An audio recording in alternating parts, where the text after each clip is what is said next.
das 5 da tarde, tem feirinha colaborativa em música no Jardim com o DJ Pré. E logo depois, o Forró na Caixa assume o comando da Casa Astral no Poço da Panela com muito forró rabecado. Ingressos à venda na plataforma Simpla. Neste sábado, o Teatro Luiz Mendonça, localizado no Parque Dona Lindu, recebe o musical A Família Addams. Às 7 da noite, a comédia apresenta uma família que tem afinidade por coisas macabras. Ingressos à venda nas lojas Companhia do Dengo em vários shoppings da cidade. Mais informações através do número 3231-4884. 3231-4884. Universitária FM, Agenda Cultural. Universitária FM. Programa Fora da Curva, jornalismo, crítica e diversidade.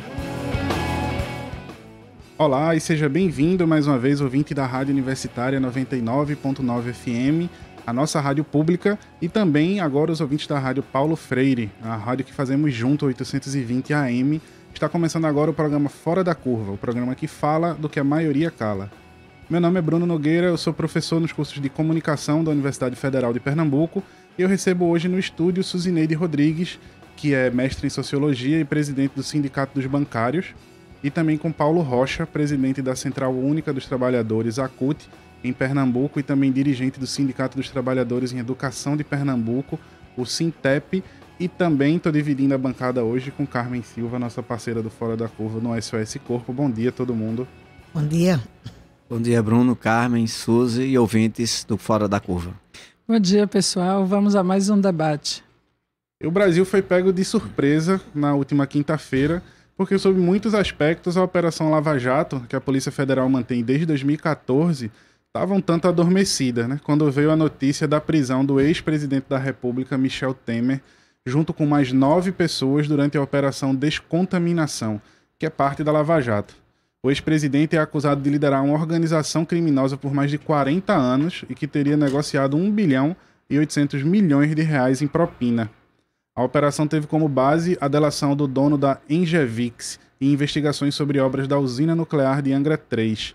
A defesa do ex-presidente diz que nada foi provado e que a prisão constitui um atentado ao Estado Democrático de Direito. Um pedido de habeas corpus deve ser julgado nesta sexta-feira. Enquanto isso, Michel Temer passou a primeira noite preso na Superintendência da Polícia Federal do Rio de Janeiro e deve depor hoje, junto com o ex-governador do Rio de Janeiro e ex-ministro Moreira Franco.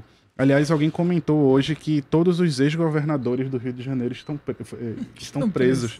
Né? O caso traz diversas complexidades. No foco delas está o recente desentendimento público entre o presidente da Câmara dos Deputados, Rodrigo Maia, com o ministro da Justiça, Sérgio Moro, e também com o jurista Gilmar Mendes.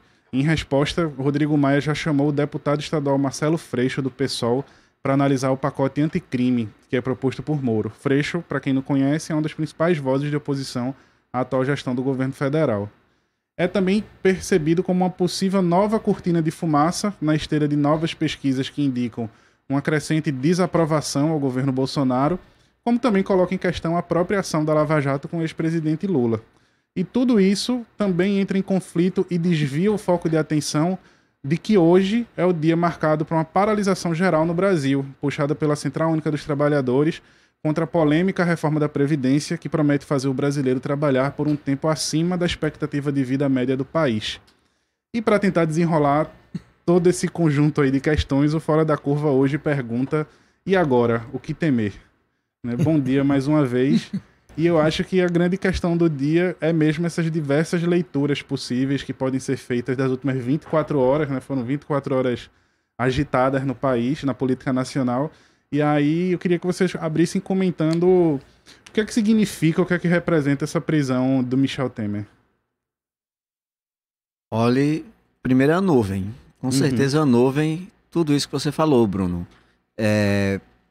Ao meu ver, eles não vão parar com a reforma da Previdência. Vão continuar. Não vai reduzir, do ponto de vista do governo federal, ele não vai recuar um passo. E a prisão de Temer, ao meu ver, serve para tudo isso que está sendo colocado. Tentar fazer com que o Congresso Nacional fique na defensiva, principalmente Rodrigo Maia, e caminhe para aprofundar a reforma da Previdência. A reforma que cada dia que a gente estuda, mais complicada a gente vê como fica a vida da pessoa, notadamente das mulheres trabalhadoras ou as que pretendem entrar no mercado de trabalho. Do ponto de vista da democracia em si, é mais um ataque à democracia. Isso talvez seja a coisa mais dura para a gente, porque acabando com a democracia, aquilo que a gente já dizia desde 2015, que o ataque à democracia significaria em seguida retirar os nossos direitos e a gente entrar numa escuridão. Então esse é o ataque à democracia. Veja, é tão complicado que uma pessoa, uma figura feito o Temer, está presa e a gente não tem do que comemorar, porque aprofunda o ataque ao Estado de Direito. Ou seja, os melhores juristas nesse país estão dizendo que não tem hoje motivo, do ponto de vista que foi alegado durante o dia de ontem, pode ser que aconteça alguma coisa hoje, não tem motivo para prendê-lo, porque não tem clareza, não está lá dito que ele, a soltura dele significaria o risco de acabar com as provas, de ele sair cometendo novos crimes. Então, todos os pré-requisitos para esta prisão, até agora, não foi colocado nenhum deles na mesa. Então, se uma pessoa que é um ex-presidente, gostemos dele ou não, está preso de forma ilegal, até em algum aspecto inconstitucional, imagine para o senhor e para a senhora. Corre o risco do aprofundamento desse ataque ao Estado de Direito, dizer ali na vizinha, olha, eu acho que aquela pessoa pulou um muro para roubar uma manga, roubar uma banana, está preso, porque alguém achou que viu, alguém não sei o que, alguém delatou. Só isso. Então é um aprofundamento à quebra do Estado de Direito, é a quebra do Estado de Direito que está propiciando a Emenda Constitucional 95, que eu digo que a Emenda Constitucional 95 ela é filha do golpe, mas ela é mãe de todas essas reformas que estão acontecendo. Então, eu concordo com o que Paulinho falou, eu queria só acrescentar alguns outros aspectos, né? Que é uma nuvem de fumaça, eu também concordo, porque, na verdade, hoje é um dia muito especial para a classe trabalhadora, onde a gente quer conversar com a sociedade, a gente quer desmistificar a mentira que vem sendo disseminada de que essa reforma da Previdência vai gerar emprego, vai ser bom para os pobres, e, na verdade, essa reforma vem justamente para prejudicar os mais pobres, né? Isso também mostra, e não é novidade essa denúncia de Temer, né? Quando ele era presidente, já tinha acontecido essas denúncias, não é de hoje, né?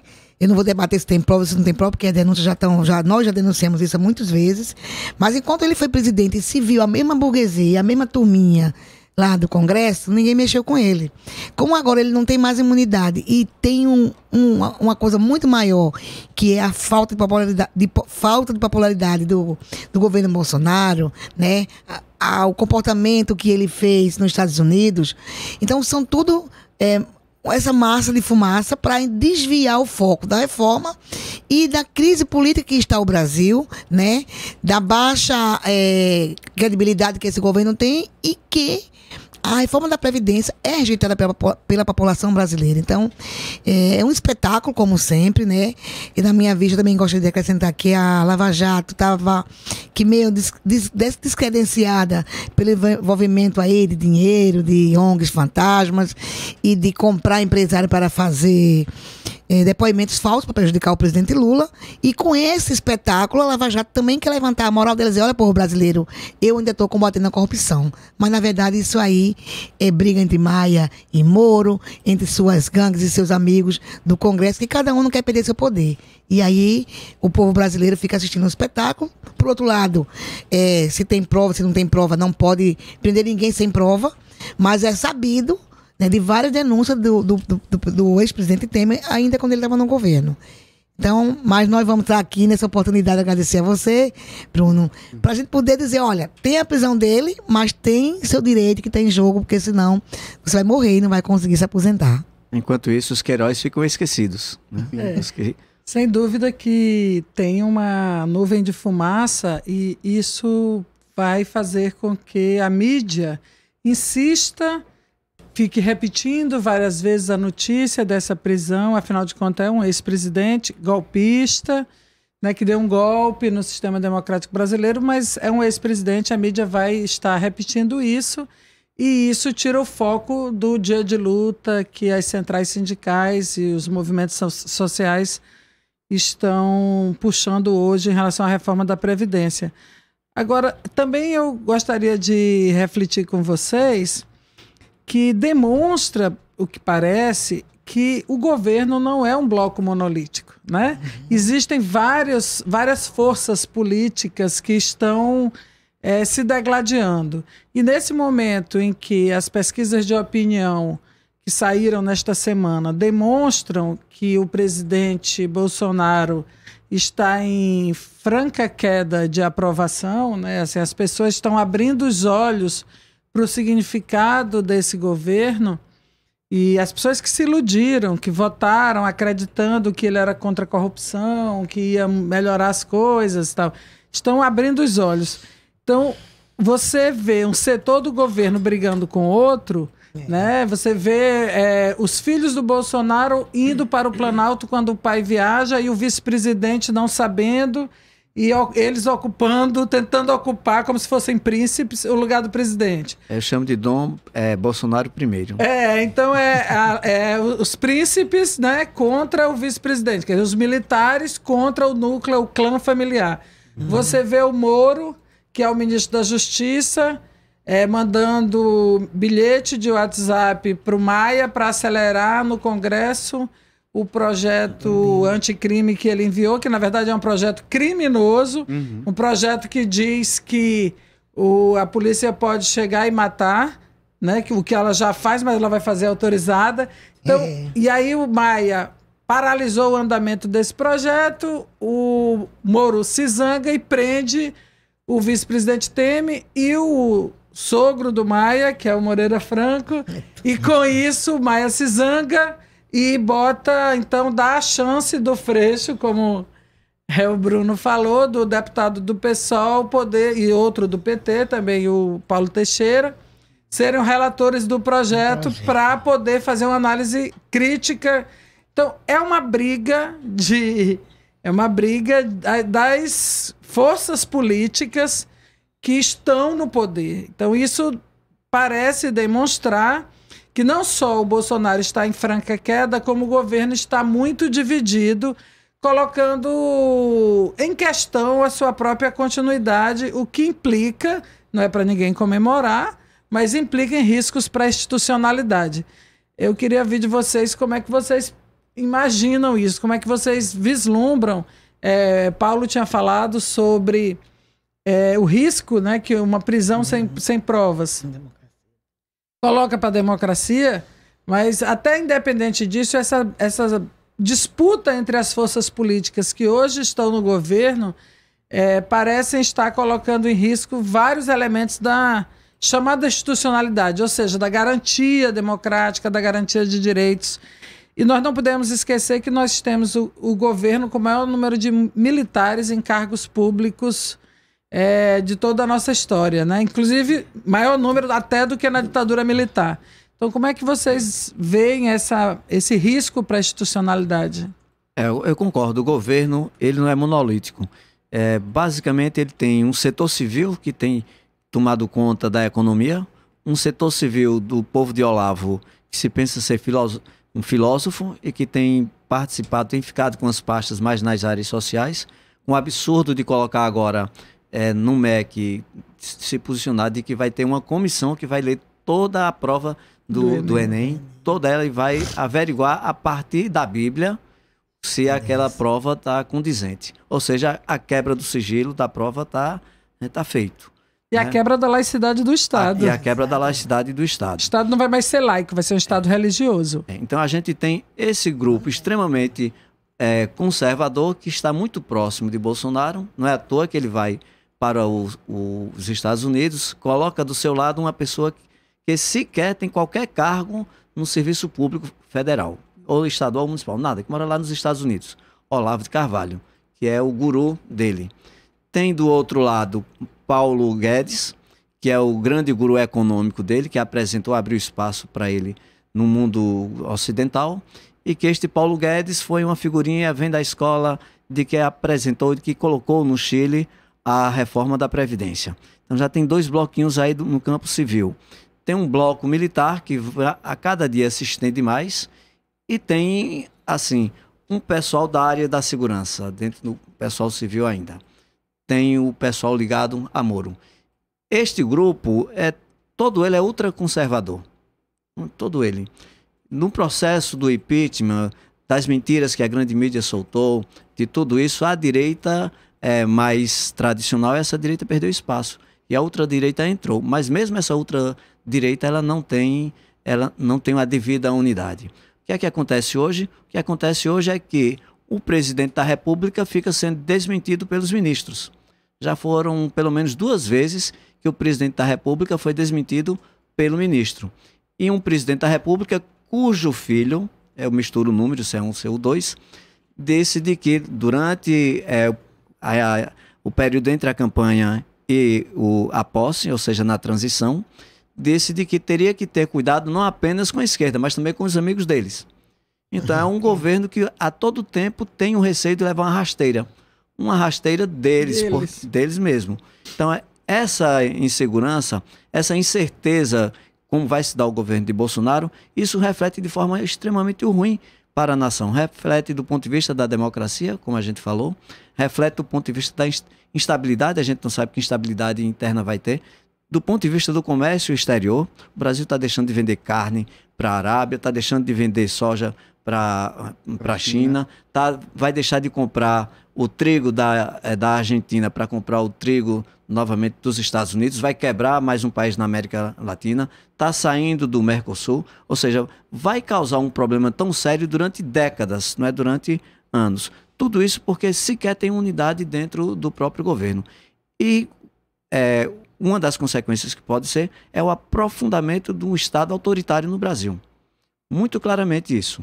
Porque na medida que, por exemplo, uma pessoa fez campanha, feito Bolsonaro disse, quando ele citou de forma direta a Haddad, de que ame o Brasil e quem não gostar do Brasil, um dos caminhos é a Ponta da Areia, né? Que é uma praia no Rio de Janeiro, que significava as pessoas com as quais a ditadura não concordava, levava para essa praia, matava e sacudia no mar, e que agora diz, dentro dos Estados Unidos, citando a reforma da Previdência no Chile, diz de que, olha, a gente está fazendo aqui agora no Chile, para implantar essa reforma, precisou ter banho de sangue. Este presidente que visitou Stroessner, um dos maiores torturadores no Brasil, que disse que elogia Pinochet, que elogia Carlos Brilhante Ustra, ou seja, ele está caminhando para dizer, se essa reforma não passar com tranquilidade, eu poderei fazer uma intervenção, botar o exército nas ruas. E o exército está caladinho. Não diz nada. Não diz nada. Ou seja, concorda. Uhum. Porque um vice-presidente que diz que não será um vice-presidente que vai apenas escutar, que vai ficar caladinho, que vai intervir, que vai ter ação, que já confrontou a presidência da República, que 2 ministros civis já confrontaram a presidência da República, e vem o presidente e diz isso, e o exército fica calado? Uhum. Então a gente tem um receio de aprofundar, inclusive, o Estado autoritário no Brasil. Não só quebrar o Estado democrático de direito, mas aprofundar o Estado autoritário e a repressão nesse país. O vice-presidente em nenhum momento está desconfortável, né? Isso que foi comentado aqui, né? Do presidente ter saído do país e ele não tá sabendo que era o filho dele que estava frequentando e conduzindo as coisas. Em nenhum momento ele parece também desconfortável com isso.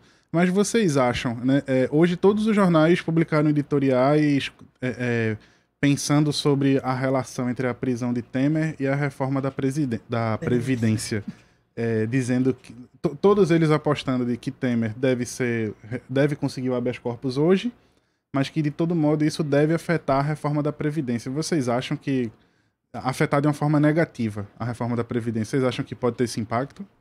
Veja, eu acho assim que o que vai impactar a reforma da Previdência não é essa prisão de Temer. Temer é um espetáculo, né, para tirar o foco desse debate que a gente está fazendo aqui, do que significa ter um governo ultraliberal, né, que foi eleito por fake news, onde usou a religiosidade do povo brasileiro para passar uma proposta mentirosa, né, anticorrupção, né, pela religião. Porque você vê uma escola que é laica, tem que ser laica, você agora é obrigado a rezar.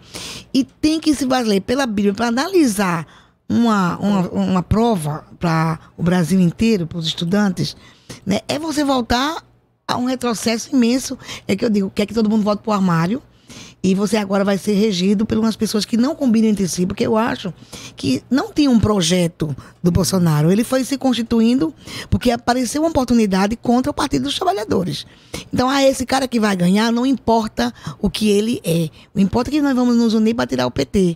E quando você vê a reforma da Previdência, onde ele tira o Estado, né? O Estado vai se desresponsabilizar do seu papel social, de seguridade social, e vai responsabilizar o indivíduo para ter uma previdência privada de capitalização, onde ele, teoricamente, vai escolher qual é o banco que vai gerir aquele dinheiro e ele não sabe quando vai se aposentar, porque não vai ter 40 anos de depósito, né?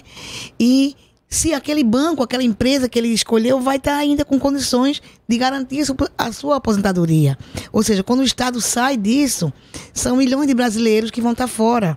Ontem mesmo a gente teve a oportunidade de estar com Jaqueline Diese e ela apresentou essa mudança do salário família. Hoje, para ter 2 salários mínimos, vai para 1. 20 milhões de pessoas vão tirar aquele benefício.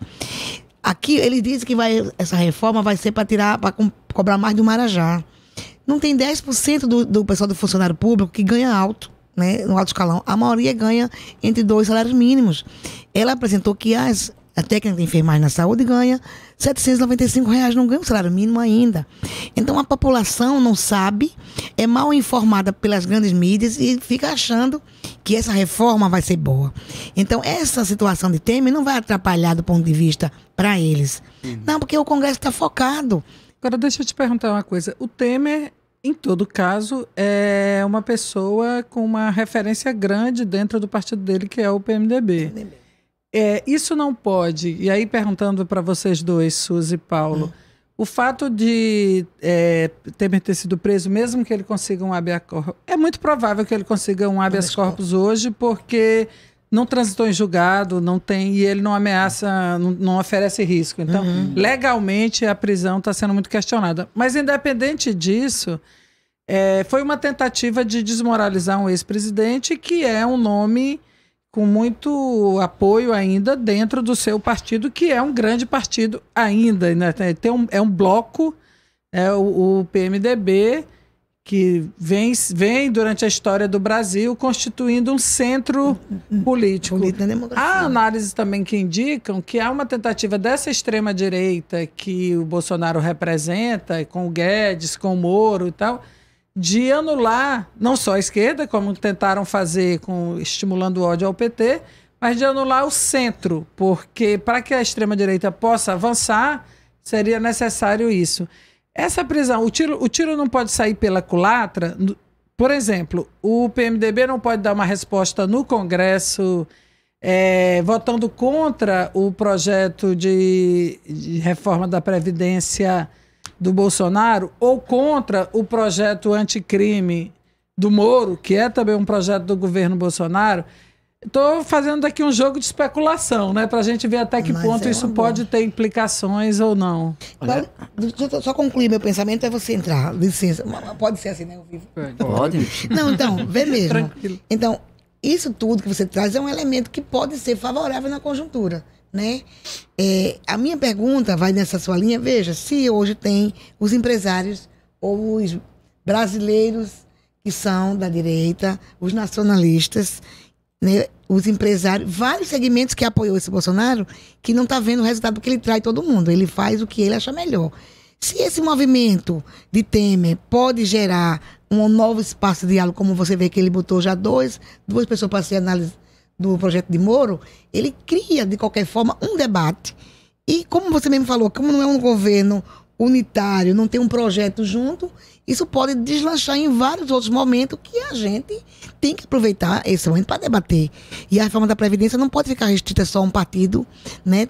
Nós precisamos ter convencimento, debate para abranger todos os partidos, inclusive o MDB, que é um centro, né, que até recentemente ele sempre esteve em toda a história do Brasil no centro, centro do poder, no centro e no centro-direita, centro de direita, centro de esquerda, onde tem poder, o PMDB acha um jeito de se adequar.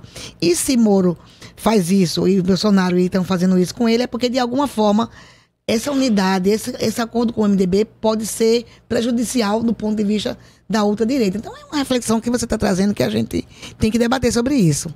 Olha, primeiro, Bolsonaro, ele não interessa de uma forma mais ampla ao centro e a direita mais tradicional. Ele não interessa. Porém, tem questões na pauta dele que interessam. Então, a reforma da Previdência, por exemplo. Isso é um consenso deles, então, é verdade. a reforma da Previdência de Bolsonaro para de Temer, a diferença é a capitalização, que Suzy tocou aqui. Capitalização que, por exemplo, no Chile, no México, melhor dizendo, botou 45% da população na extrema pobreza. Que no Chile, hoje, notadamente mulheres, recebem em torno de R$12. Também o valor não é R$1.000 lá, o salário mínimo. É menor, dá em torno de R$400. Então recebe 12, chegando a receber 12,87. Tá. Então tem uma pauta que eles vão querer manter Bolsonaro até essa pauta ser aprovada. Se precisar tirar Bolsonaro para essa pauta ser aprovada, eles vão tirar. Porque, veja, o Cabra tem 80 e poucos dias, 81 dias de governo. 81 dias. Indício de uma série de coisas. O vizinho dele foi encontrado com 117, por coincidência, 117 fuzis das Forças Armadas Americanas. Tá? O governador dele, do Rio de Janeiro, braço direito dele, é flagrado quebrando a placa de Marielle, para contestar, dizendo que aqui não teve violência, que foi não sei o quê. Aí vai a pessoa que é presa por conta de matar Marielle, o atirador, é amiguinho dos dois. Tá? Então a violência está posta. Cheio de dinheiro, 62 mil no carro. O filho envolvido com dinheiro que foi desviado lá do gabinete dele. Dinheiro do próprio Bolsonaro. O assessor dele tem uma conta que não tem substância, como diz o Matuto. Então, indícios tem muito perto. Tá? Então, se a direita tiver interesse, vai usar esses indícios para retirá-lo. Agora, nesse momento, eu não vejo que a direita vai querer retirá-lo. Vai fazer um trabalho, como é que vai fazer para tutelá-lo? O Supremo Tribunal Federal já está tutelado, né? A briga de Moro com o Congresso agora, que quem viu a entrevista de Bolsonaro ontem, ele soltou um sorrisozinho assim no canto da boca, querendo segurar, mas soltou, que disse que Temer está acontecendo com ele o que ele procurou, o que ele fez. Então vai exacerbar a disputa interna. E vai chegar a um momento que na minha avaliação, a direita vai dizer: acabou o seu tempo. Ou porque ele não cumpriu a tarefa, ou porque ele já cumpriu a tarefa. Mas eu acho que o Bolsonaro, Dom Bolsonaro, não termina esse governo. Tá entendendo? Talvez, agora, os filhos deles, os príncipes, vão continuar co-governando. Me desculpa aqui, né? Mas co-governando, porque, veja, enquanto um está nos Estados Unidos, o outro vai dentro despachar no gabinete, vai, né? Despachar. Ele não tem poder nenhum para despachar. Em tese, não teria poder sequer para entrar dentro do palácio. Exatamente. Quanto mais para despachar. Então está se construindo. É um retrocesso tão grande que a gente está voltando à época, por isso que eu chamo de Dom, está voltando à época do Império, onde a gente tinha escravidão, um excesso de trabalho e onde uma família mandava no Brasil. Então, a própria direita não vai aguentar isso. E ela vai chegar um momento que retira ele. Ou por um motivo ou por outro. Eu vou entrar num rápido intervalo aqui, até para organizar a gestão do tempo dos outros conteúdos que a gente tem para trazer, e já a gente volta aqui no Fora da Curva. Programa Fora da Curva. Informação a serviço da maioria.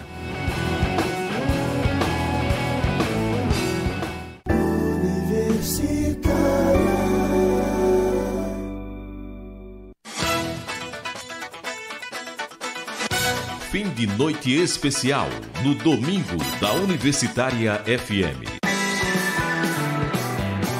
Às 9, Públios. Vão dizer por aí que não sou palha, mas qualquer fogo pouco me incendeia.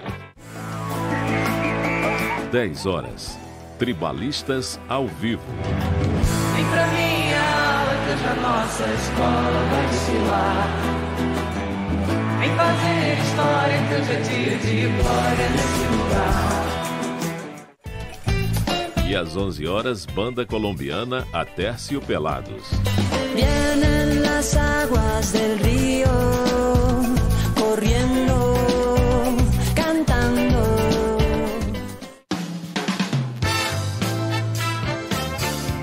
Domingo, na 99.9, fim de noite especial. Todo sábado às 19 horas, programa Na Agulha, com Marco Delata e Rodrigo Pires. Trazendo o chiado do vinil, em pérolas garimpadas, diretamente na discoteca da Rádio Universitária, 99.9 FM. Embarque nesse trem azul, e curta essa paisagem insonora.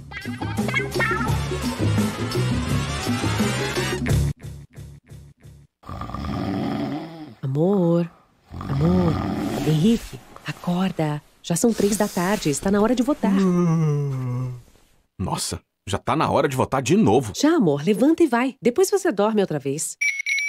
Ótimo, amor. Agora pode voltar a dormir. Na próxima eleição, te acordo de novo. Não acorde apenas de 2 em 2 anos. Seu dever continua depois do confirma. Acompanhe os candidatos eleitos para que as promessas feitas sejam cumpridas. Ficar de olho em quem foi eleito é um dever seu com a democracia. Justiça Eleitoral.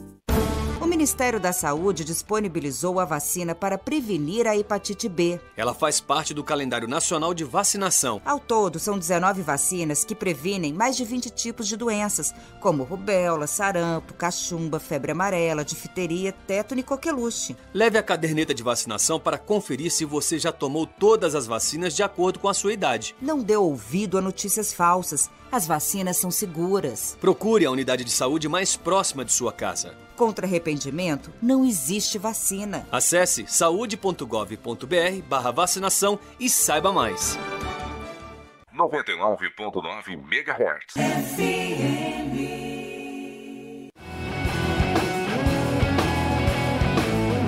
Programa Fora da Curva. Análise crítica de assuntos do interesse público.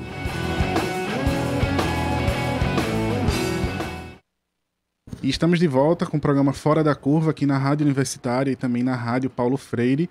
Hoje eu estou com Suzineide Rodrigues, que é presidente do Sindicato dos Bancários, e também com Paulo Rocha, presidente da Central Única dos Trabalhadores, da CUT, e também com Carmen Silva, que é da SOS Corpo. E a gente está conversando sobre todos esses desdobramentos da política nacional e também da reforma da Previdência, desde do anúncio da prisão do ex-presidente Michel Temer, que aconteceu ontem. E a situação política do Brasil, ela não está passando despercebida pelo restante do mundo. Nessa semana, por exemplo, aconteceu um colóquio na França chamado A Crise da Democracia e do Neoliberalismo à luz da situação brasileira. E nela participou o doutor em Direito e professor convidado na Universidade de Manchester, no Reino Unido, Rafael Valim. Rafael ele deu um depoimento especial ao Fora da Curva sobre a prisão de Temer e os desdobramentos da Lava Jato na perspectiva internacional. O que episódios recentes, como esse da prisão do ex-presidente Temer, revelam da relação da Operação Lava Jato com as demais instituições no Brasil, sobretudo o Congresso Nacional e o Supremo Tribunal Federal? Em primeiro lugar, agradeço a possibilidade de participação no programa e me parece que esses episódios recentes vêm a revelar de uma maneira irretorquível o caráter político, né, da Lava Jato e a proposta que a Lava Jato traz em si de um verdadeiro projeto de poder. Sobretudo depois do episódio daquele fundo bilionário, isso ficou claro e, na verdade, irrespondível. O que justifica, na minha visão, essa reação dos demais poderes, especialmente do Supremo Tribunal Federal. Me parece que essa tensão ela é o resultado também de uma acomodação que viria depois de cometido o golpe contra a ex-presidenta Dilma e o impedimento aí do ex-presidente Lula, para que, enfim, as instituições talvez voltem a operar e a funcionar com um mínimo de previsibilidade, né? Porque, em rigor, esse método excepcional que eu critico há muito tempo da Lava Jato, ele inviabiliza qualquer projeto de país, né?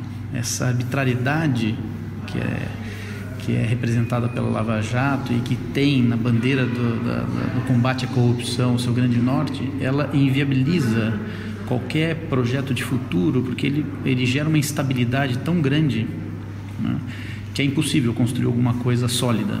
Então, há uma clara inflexão da Lava Jato. Obviamente, não vai haver uma capitulação fácil. E nós, na minha visão, nós vamos assistir aí, durante um bom tempo, uma guerra forte entre esses atores, e o resultado é verdadeiramente imprevisível. E o papel do atual ministro e ex-juiz Sérgio Moro nesse processo? Como o senhor avalia? Me parece que ele está numa posição extremamente incômoda, né? Porque uma coisa é você ser um juiz que decide tudo unilateralmente e ninguém te questiona. Outra coisa é você fazer parte de um governo cujas ações são permeadas de grandes escândalos de corrupção, né? E você fazer parte desse governo calado, né? Antes, na qualidade de juiz, ele falava pelos cotovelos quando não podia falar. E agora, quando é ministro e que ele deve se pronunciar, ele se cala. De modo que, na minha visão, o maior afetado de o maior desgaste em toda essa história exatamente vai pesar sobre o ministro Sérgio Moro. Poderia ser possível nós inferirmos alguma influência dele nessa decisão mais recente da Lava Jato em relação à prisão do ex-presidente Temer? É difícil dizer. Me parece que há vamos dizer assim, todo o ritmo da Lava Jato é um ritmo político. Isso é inegável em todas as decisões. Agora, em que medida isso agora vem sendo articulado com o Moro na condição de ministro, é difícil dizer. Muito obrigado, professor. Essa contribuição foi trazida por Ivana Fechini, que é colaboradora, faz parte da coordenação aqui do Fora da Curva, né, e está desenvolvendo uma pesquisa lá na França, está aproveitando para trazer alguns depoimentos para nós. Nossa correspondente internacional, Ivana Fechini. E uma notícia que apareceu aqui também, né, que se conecta com a nossa conversa, né, só para trazer também para o contexto do que a gente está falando, saiu no estado de São Paulo de hoje, né, irritado com Carlos Bolsonaro, Rodrigo Maia avisa que está fora da articulação para a reforma da Previdência, né? E importante pontuar isso, irritado com o Carlos Bolsonaro, irritado com um Twitter que o filho do presidente fez, né? Que é uma coisa que cruza com as nossas conversas, né? Até então a gente não levava os filhos para o trabalho porque atrapalhava, agora faz parte da rotina. E uma coisa que a gente estava conversando aqui também entre o intervalo, né? Em menos de um ano, a Lava Jato prendeu 2 ex-presidentes, né? E aí eu queria trazer um pouco dessa conversa que a gente estava tendo, de como essas ações pontuais são feitas para tentar dar uma relevância à operação, aquela coisa que você estava comentando agora há pouco. Primeiro a gente tem que lembrar o seguinte, quando teve a discussão do mensalão, lá atrás, a gente está falando de 2005, quem escreveu o voto de Rosa Weber foi Sérgio Moro, tá? Que era o juiz, que era assessor dela. E o que é que ficou lá no voto para prender Disseu, para condenar Disseu? O voto lá está dito: embora não tenhamos prova contra ele, é possível dar o voto pela prisão dele pela literatura brasileira. Tá? Ponto. Lá atrás. 2005. Tá? Já está lá explícito. Ele não teve prova para condená-lo. Depois, mais recentemente, quando a Operação Lava Jato pega mais fôlego, o que é dito? Não, para casos especiais, encaminhamentos especiais. E qual é o encaminhamento especial que foi dado? A delação premiada, sem nenhuma prova. Foi dito, está dito. E Sérgio Moro tem dito repetidas vezes, tem se reportado a Operação Mãos Limpas. E o que foi que ele também tem dito repetidas vezes?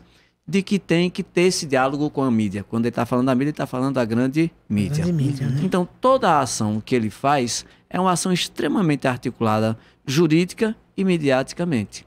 Foi todo o processo do impeachment, foi isso. Ao ponto de se dizer, a Veja, dentro do estúdio da Globo, fazer a capa prejudicando Dilma, no processo eleitoral de 14 ainda. Então, tem essa articulação profunda entre a Lava Jato e a mídia. E as delações premiadas sem provas. Por exemplo, a delação recente de Palocci foi flagrado que tinha nas pernas dele o roteiro do que ele iria falar.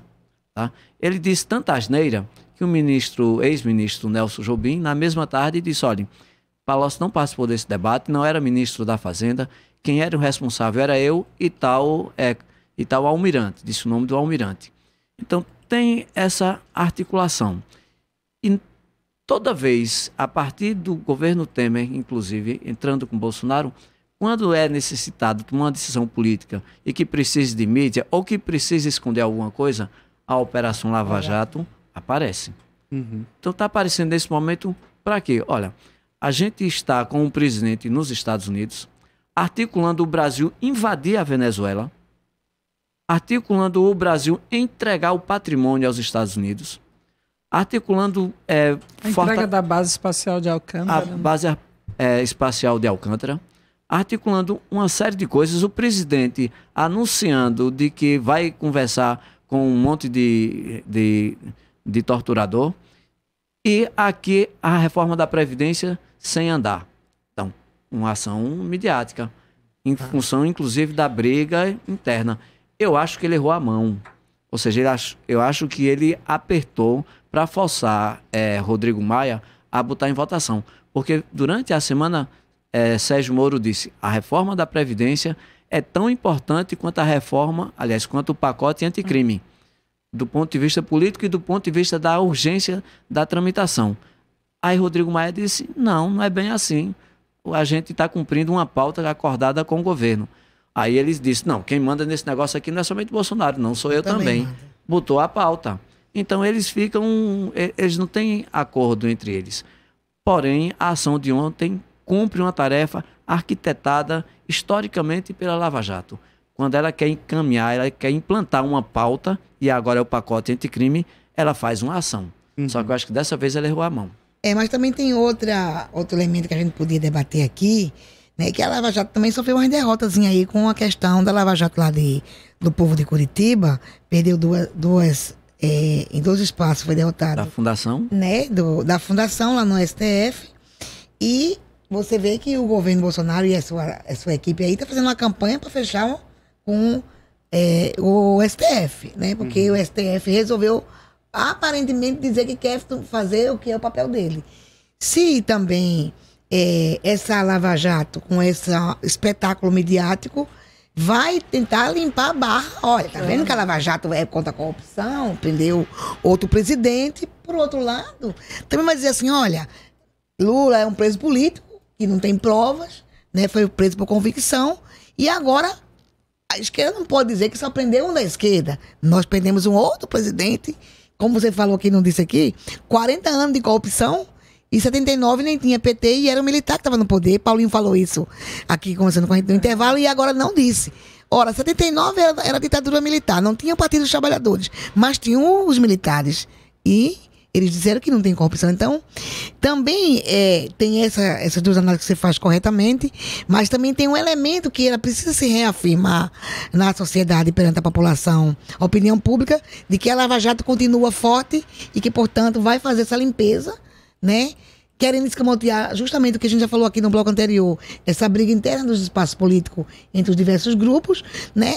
E favorecer Bolsonaro, vai dizer, olha, o caminho é esse, Moro é o poderoso, e aí a gente tem essa importância dessa programação daqui para dizer, olha, não é assim, né? Então, tem essa nuvem que vale para essas análises, todo esse tipo de análise, porque, na verdade, eu ainda fico perguntando para onde vai esse governo. E constitucionalmente ele pode ter impeachment, assume o vice, eu vi nesse debate. E eu estava dizendo lá que eu fui para Curitiba, dizendo, olha, ele só vai cair, quando a direita quiser, mas quando não tiver mais chance de ter uma nova eleição direta. Então, quando passar o perigo de eleição direta, pode ser que a direita, que não está satisfeita com essas loucuras que eles estão fazendo, possa derrubá-lo na oportunidade. Então é outra reflexão que a gente tinha para fazer aqui, né, gente? Acho que é muito importante, Suzy, esse aspecto que você está trazendo, porque muitas pessoas que têm por convicção a defesa do Estado Democrático de Direito e são contra a corrupção, porque é o nosso dinheiro, o dinheiro do contribuinte, que é utilizado, né, para fins de apropriação por políticos. Então, legitimamente, as pessoas são contra a corrupção e acreditam na Lava Jato. Então, é importante você trazer essas informações, porque isso que você disse, que a Lava Jato fez um acordo com essa quebra toda da Petrobras, criou uma fundação particular para ela, não é uma coisa pública, é particular, e essa fundação teria acesso, né? Eles tentaram a 2,5 bilhões de reais para ela. De imediato, de imediato, para que fosse gerido por essa fundação particular, não é pública, da Lava Jato. E isso o Supremo Tribunal Federal barrou.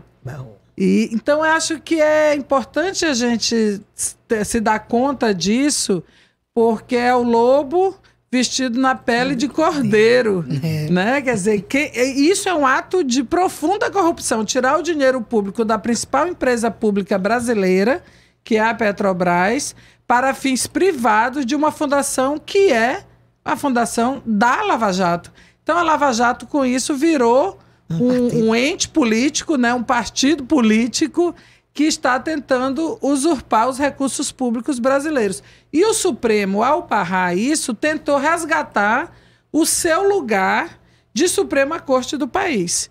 O que é defensável do ponto de vista da institucionalidade, né? Do ponto de vista de garantir o Estado Democrático de Direito. Mas só amplia os setores aí nessa disputa dentro do governo, né? Que Paulo tinha enumerado no primeiro bloco. Então é muito importante você trazer essa análise para que o ouvinte, a ouvinte, fique consciente do jogo político que a Lava Jato faz. Né? Tava um dado interessante para ajudar a gente a pensar um pouco fora das nossas bolhas também, né? Tava vendo aqui que ontem, até às 14 horas, 9 milhões de tweets tinham sido publicados por brasileiros na internet. Né? De repente isso é uma coisa que passa a fazer uma diferença, porque aqui no Brasil, assim como nos Estados Unidos, agora a gente tem o Twitter como uma plataforma de governo. Né?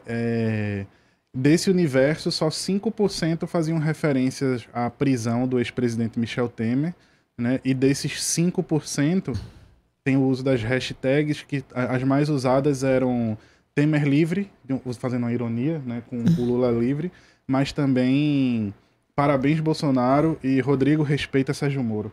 Pronto, tá vendo? Que demonstra uma compreensão de que é uma disputa entre as forças políticas. Isso. Agora, a matéria sobre o Maia que tu leste há pouco, Bruno, ela nos dá também uma dica de que o Rodrigo Maia, como presidente da Câmara, portanto, representante de um poder, né, do poder legislativo no país, ele não vai ficar parado nessa briga. Ele já anunciou que, tipo, se continuar assim, ele não dá andamento, ele não articula para a aprovação da reforma da Previdência do Temer. Se ele vai garantir isso ou não, se ele vai conseguir fazer isso ou não, a gente não sabe. Mas a gente pode estar vendo o início de uma rearticulação do velho centrão, né, e que pode alterar um pouco a correlação de forças nessa disputa dentro das forças dominantes. Não estou nem colocando aí o lugar dos movimentos sociais, do movimento sindical, que hoje vai estar nas ruas, né, contra a reforma da Previdência. Estou me referindo às disputas entre eles, mas eu acho que a matéria que você leu sobre o Rodrigo Maia, ela dá alguns indicativos nessa direção. Eu acho também o seguinte, que amplia o conflito entre o presidente e o vice. Acho que amplia o conflito. Porque o que é que está sendo vendido a imagem, a mídia está começando a comprar do vice-presidente? É o equilibrado. Tá? É a pessoa equilibrada, essa é que sabe dialogar. Tá? Só que esse equilibrado ele tem a mesma pauta do desequilibrado. Então, do ponto de vista do movimento social, tem outro nível de dificuldade para enfrentar esse, aspas, equilibrado. E este equilibrado tem muito mais poder, muito mais influência sobre as Forças Armadas do que o desequilibrado. Exatamente. Tá?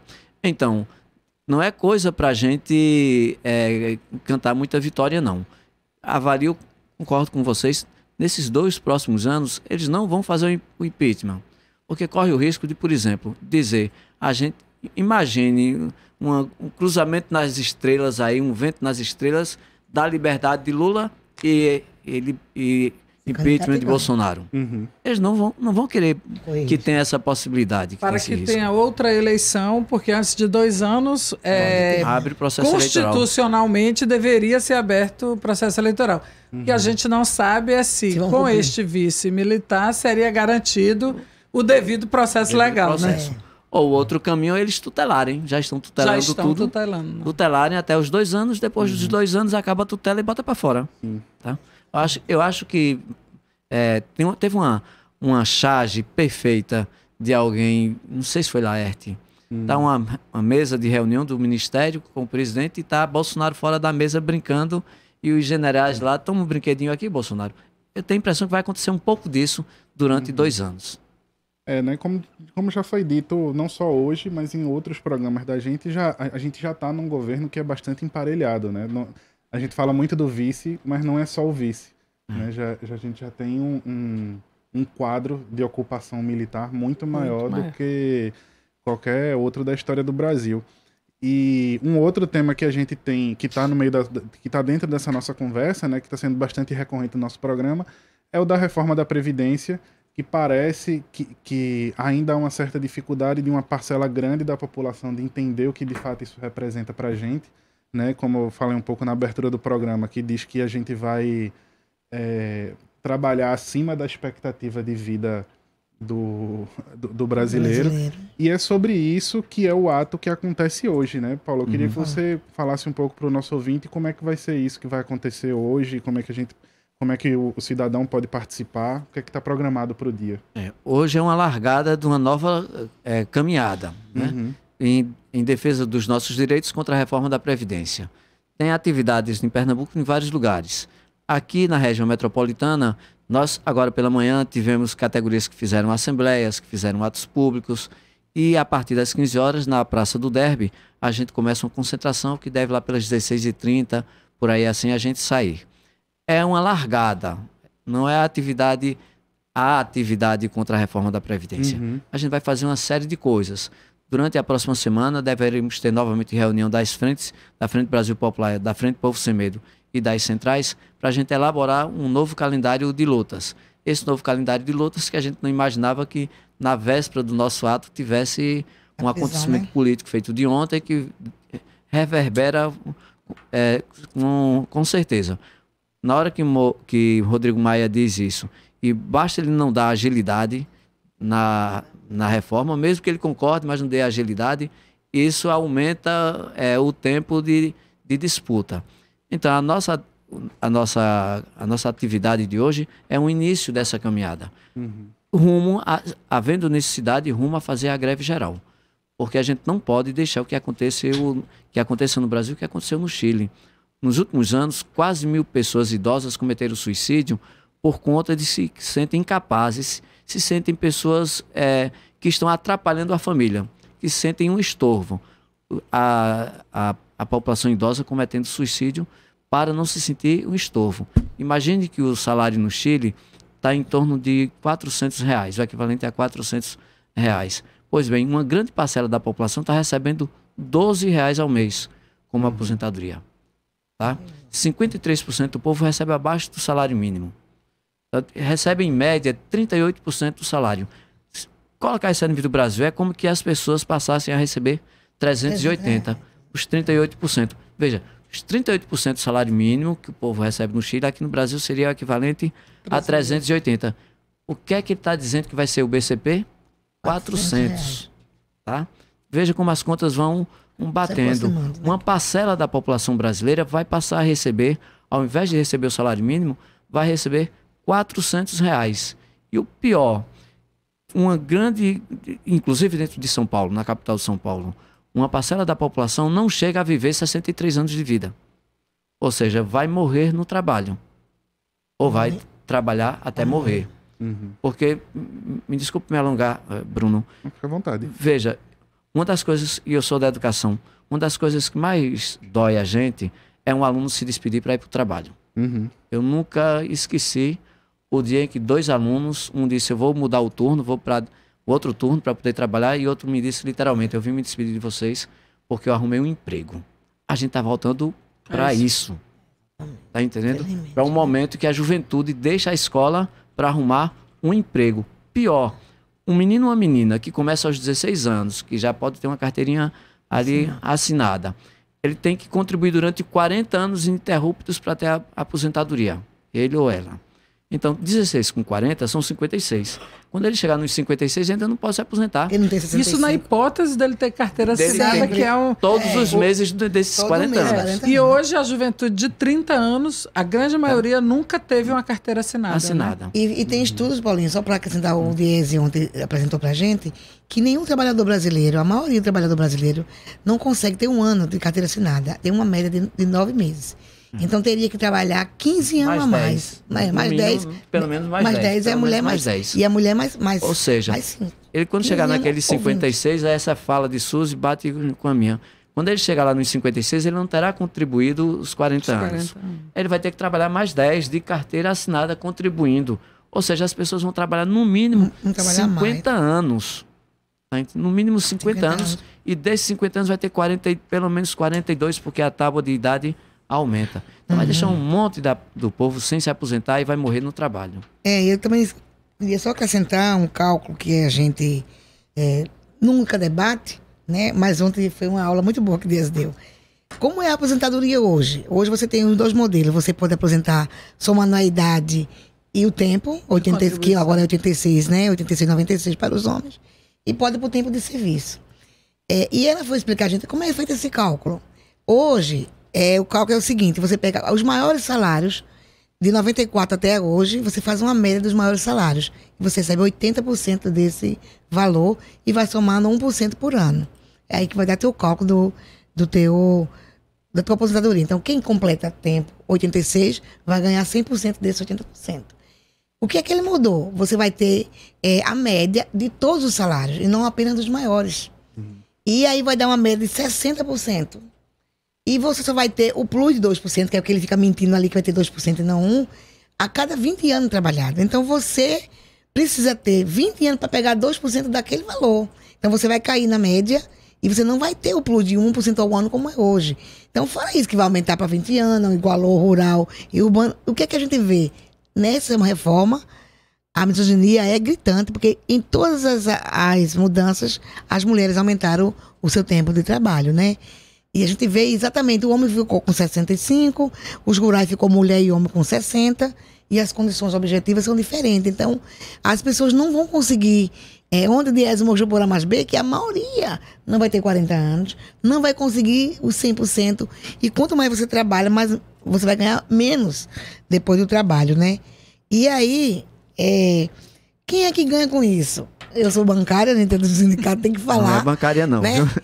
Quem ganha são os banqueiros, né? Essa reforma da Previdência foi financiada, é articulada, é totalmente mobilizada pelo sistema financeiro.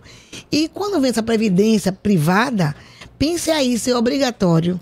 Os milhões de brasileiros que vão ter que pagar, quem vai ganhar são os bancos.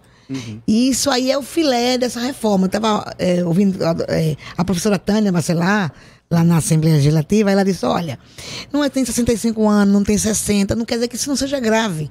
O que nós temos que entender a fundo é o que está em jogo, a Previdência Pública Universal, sendo trocada por uma Previdência privada, onde vai favorecer quem? Apenas o sistema financeiro. Então, esse modelo, essa troca de Previdência para Previdência privada, favorece ao sistema financeiro e está enganando as pessoas que você, por sua conta, vai ser beneficiar, porque não vai dividir mais com o outro, mas na verdade ele vai tirar. E quem tem ganho são os banqueiros. E nas negociações que a gente teve agora recentemente, ele falou, olha, nós não temos nada a ver com isso.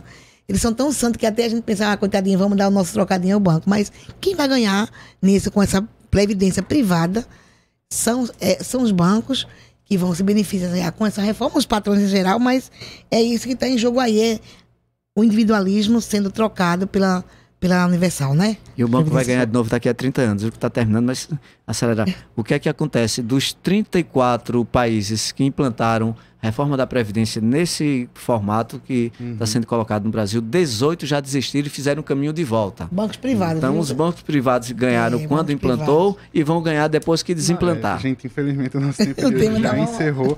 Só reforçar que o ato ele parte da Praça do Derby, às 3 da tarde, 11 horas. Né? Então, é isso.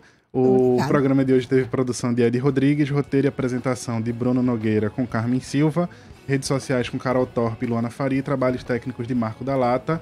Um bom fim de semana para todos. Foi massa, viu, gente? O programa Fora da Curva é uma realização do Departamento de Comunicação Social com o apoio do Departamento de Sociologia e do Núcleo de Rádio e TV Universitárias. Parceria com o Marco Zero Conteúdo, Centro das Mulheres do Cabo, SOS Corpo, Centro Sabiá, Terral Coletivo de Comunicação, Centro de Cultura Luiz Freire.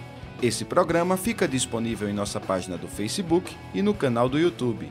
Acompanhe as nossas redes sociais, porque nós também divulgamos por lá muita informação que você não vê por aí. A música tema deste programa foi composta pela banda Diablo Motor. Programa Fora da Curva. A gente fala o que a maioria cala. 12 horas.